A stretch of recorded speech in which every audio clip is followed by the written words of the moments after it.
증인 12월 3일 삼청동 안가에 가신 얘기부터 제가 여쭤보겠습니다. 예. 안가에 가시게 된 거는 대통령 경호처장 박정준의 연락을 받고 간 것이죠. 예. 대통령이 찾으신다고 했으니까 그 당시에 서울청에 당시 대통령이 관심을 가질 만한 이슈나 현안이 있는지 확인해 보거나 아니면 예상 질문에 대한 답변을 준비하셨을 수도 있을 것 같아서 여쭤봅니다. 그렇게 했나요? 아닙니다. 특별히 이거는 현안이 없었기 때문에 전 어떤 현안에 대해서 물어본다고 생각하지 않았습니다. 경찰청장과 서울청장의 증인을 같이 불렀다는 건 들어서 알았죠? 예. 경찰 출신인 경호처장과 단순히 저녁 식사 자리일 것이라고 생각하고 갔습니까? 저 생각은 개인적인 생각은 그랬습니다. 결과적으로 한 10여 분 만에 나왔고 결국 저녁 식사는 못 하셨죠? 예.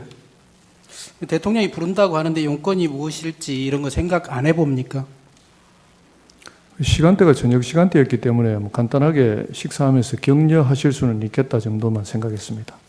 그로부터 이틀 전인 12월 1일 저녁에 저녁 9시경에 김영현 장관의 전화를 받은 사실이 있다고 했죠?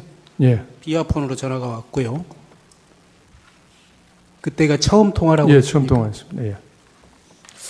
김영현 장관은 나중에 이제 확인된 사실이긴 합니다만 그 전부터 또는 그 무렵부터는 적어도 피청구인이 계엄 선포를 결심한 것을 알고 계엄 선포문과 포고령을 준비하고 특전사, 수방사, 방첩사 사령관들에게 비상계엄 시 출동할 병력을 준비하라는 지시를 해둔 상태였던 것으로 보여져요. 그러면 증인에게도 그때 전화한 것을 보면 어떤 대비나 이런 것에 대해서 말했음직해서 제가 여쭤봅니다. 비상계엄에 대해서 말하지 않았습니까? 전혀 없었습니다. 전혀 그런 말은 예. 없었습니까? 예.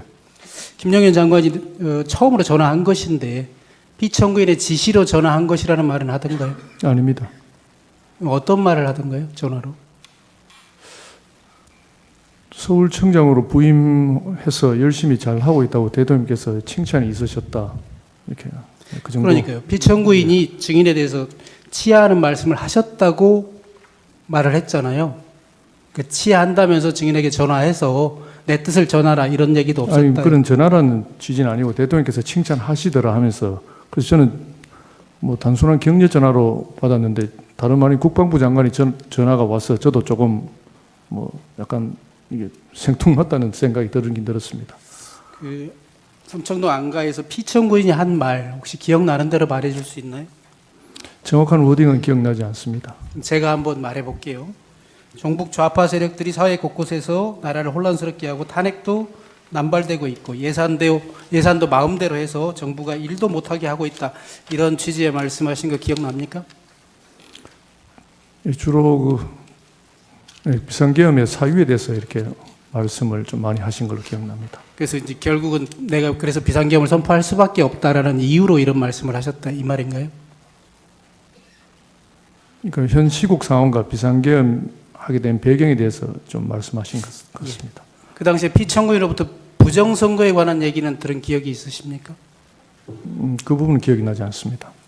그래서 결국 오늘 밤 12시에 비상계엄을 내가 하려고 한다 이렇게 말했나요?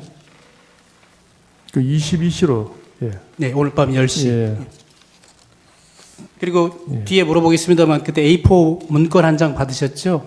예. 거기에도 첫 줄에 2200 국회, 그러니까 22시 국회라는 문건도 기억은 나시죠? 전체적으로 기억이 나지 않고 제가 좀 정확하게 기억이 나는 것은 2200 국회. 아마 그 네, 부분이 제일 앞에 있었기 때문에 기억이 납니다. 그게 제일 앞에 예, 있었던 기억이 거고 납니다. 그 부분은 기억나시는 거고요. 예. 또 이런 얘기도 했나요? 계엄이 선포되면 계엄군이 국회와 여러 곳을 나갈 텐데 국회 통제도 잘해달라 이런 말도 했나요? 그 부분은 형사재판이 진행 중인 관계로 답변 드리지 않겠습니다. 그 국회 말고 다른 장소에 대해서 얘기한 것은 없나요? 정확한 내용이 기억나지 않습니다. 기억나지 않습니까? 예. 증인이 그 수사기관에서 조사받을 때 보니까 그 당시에 개인적인 가정사에 대해서도 얘기했는데 했다고 했거든요. 그 개인적인 가정사라는 게 뭔가요? 이 자리에서 답변 드리는 건 적절치 않은 것 같습니다. 비상계엄을 선포할 수밖에 없는 이유를 주로 설명한 거잖아요. 그러면서 개인적인 가정사도 얘기한 것은 맞지만 이 자리에서 말하고 싶지 않다 이런 말씀이신가요? 예. 이거는 이제 비상계엄을 왜 선포하게 됐는지 이유와 동기와 관련돼 있기 때문에, 그리고 뭐 증인도 아시다시피 증인도 놀랬다고 했지 않습니까? 45년 만에 비상계엄으로 온 국민이 지금 혼란스러워하고 있고 왜 도대체 이런 비상계엄을 선포했는지 궁금해합니다. 비록 개인적인 가정사라고 얘기했지만 지금 이 자리에서 말해줄 수 없나요? 아니 그런 부분이 뭐 지금 뉴스에 나오고 있는 그런 부분과는 좀 전혀 결이 다른 부분들입니다. 뉴스에 어떤 내용이 나오는지 저는 잘 모릅니다만. 뭐그 여러 가지 뭐 어떤 특검이라든지 이런 부분하고는 전혀 관련이 없는 부분들입니다. 관련은 없지. 지극히 개인적인 대통령님 지극히 개인적인 부분이라고 저는 그 당시 느낌을 받았습니다. 예, 알겠습니다. 지극히 개인적인 일이지만 지금 이 자리에서 말하고 싶지 않습니까? 예. A4 문건에 대해서 한번 여쭤볼게요. 피청구인이 있는 자리에서 김영현 장관이 A4 문건을 건네줬습니까? 예. 그러면 그 증인하고 조지호 경찰청장에게 각각 한 장씩 나눠줬다고 했는데 그것도 맞지요? 예. 적어도 그럼 피청구인이 주는 장면을 볼 수는 있었겠네요. 한 테이블에 같이 앉아 있었으니까요. 예. 자, 그러면 지금부터 잠시만 주목해 주시기 바랍니다. 제가 구독자분들을 위해서 선물 하나를 준비했는데요. 제가 항상 여러분들께 드리는 말씀이 있습니다. 뉴스만 평소에 잘 챙겨보셔도 돈이 되고 돈을 벌 수 있다라고 말씀을 드렸는데요. 여러분들은 여기 보시는 삼성전자 뉴스를 보고 어떤 생각이 드세요? 아니면 정치인들의 뉴스, 날씨 뉴스를 보고는 어떤 생각이 드시나요? 그냥 뉴스만 보고 끝내는지, 아니면 이 뉴스를 어떻게 이용할 수 있는지, 이 부분을 고민하고 계시는지를 되물어보고 싶습니다. 그 이유가 뭐냐 하면 제가 지난번에 여러분들께 뭐라고 말씀을 드렸었죠? 지금은 반도체 섹터를 눈여겨보셔야 한다고 말씀드렸습니다. 그리고 나서 이런 썸네일들 뉴스를 통해서 많이 보셨을 겁니다. 반도체 내용이 이슈가 됐을 때 부자들은 어떻게 생각한다?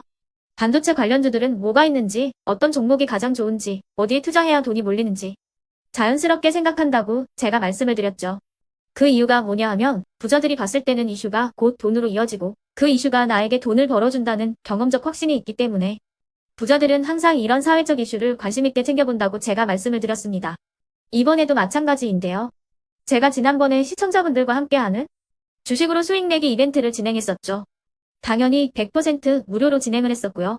여기 보시면 아시겠지만 제가 지난번에도 구독이라고 보내주신 모든 시청자분들께 반도체 관련주 중에 가장 크게 급등할 딱 한 종목, 많은 종목도 아니라 한미반도체 한 종목을 여러분들께 추천드렸어요. 그러면서 여기 나와 있는 대로 정확히 얼마에 매수해야 하는지, 그리고 수익률이 어느 정도 나왔을 때 팔아야 하는지를, 이런 부분들까지 여러분들에게 정확히 알려드렸었는데 지금 실제로 어떻게 되었다? 오른쪽을 보시면 아시겠지만 제가 지난번 문자 발송으로 이 한미 반도체를 소개해드리고 나서 실제로 이렇게 5배 이상 어마무시한 상승이 나왔습니다. 100만 원만 투자를 했어도 무려 500만 원이 넘는 수익금이 생긴 거죠. 그래서 당시에도 굉장히 많은 분들이 제가 드린 이 한미 반도체로 수익을 내실 수가 있으셨을 텐데요. 다시 한번 축하드린다고 말씀을 드리겠고 이번에도 마찬가지입니다. 앞으로도 2024년, 2025년 계속해서 기대해볼 섹터는 AI입니다. 그 중에서도 AI 반도체는 그 누구도 부정할 수 없는 미래성장 산업입니다.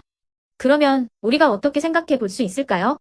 AI 반도체 종목 중에 앞으로 크게 대장 역할을 하면서 10배 이상 급등할 수 있는 텐베고 종목을 지금부터 열심히 추적해야 한다는 겁니다. 큰 돈을 투자하지 않더라도 월급의 일부분 아주 소액이라도 이 종목을 모아가야 수백 %의 수익률을 손에 쥘 수 있는 것이죠. 지금 여러분이 보고 계시는 이 유튜브 또한 AI 반도체와 아주 밀접한 연관이 있고 반도체야말로 대한민국의 핵심 산업으로 앞으로 더더욱 시장은 성장할 수밖에 없습니다. 그렇기 때문에 제가 이번에도 뭘 보내드리고 있냐면 지난번과 똑같이 구독이라는 문자를 보내주시면 제가 AI 반도체 관련주 중에 앞으로 대장주 역할을 하면서 주가가 가장 크게 급등할 한 종목을 여러분들께 문자 발송으로 종목명과 사고 파는 시점을 모두 알려드릴 건데요. 그 문자를 받고 여러분들이 주식으로 돈 버는 연습을 한번 해보셨으면 좋겠고요. 혹시라도 나는 주식을 하지 않는다 하시는 분들은 주변에 주식하시는 지인분들에게 말씀을 해주셔도 되고요. 아니면 연세가 있으셔서 투자가 어렵다 하시는 분들은 이 종목을 자녀분들에게 한번 사봐라, 이걸로 한번 수익을 내봐라, 이렇게 조언을 해주실 수도 있는 거겠죠. 그래서 지금 이 영상을 보시는 시청자분들 중에 나도 이번 종목이 좀 궁금하다 하시는 분들은요. 누구나 상관없이, 그리고 어느 시간대나 상관없이 부담없이 010-2514-5930번으로 구독이라는 문자 보내주시면 제가 이번에도 똑같이 무료 추천 급등주 문자를 보내드리겠습니다. 이해되시겠죠? 제 번호 010-2514-5930번으로 구독이라는 문자 보내주시면 여러분들이 직접 이슈를 통해서 돈 버는 연습을 해보실 수가 있는 거고, 제가 돈을 받는 것도 아니고 투자를 대신해 드리는 것도 아니기 때문에 부담 없이 신청해 주시면 되는 겁니다. 그리고 수익이 나면 저는 다른 것은 하나도 바라지 않습니다. 제 채널에 구독, 좋아요 한 번씩만 눌러주시라 이렇게 다시 한번 말씀을 드리겠습니다.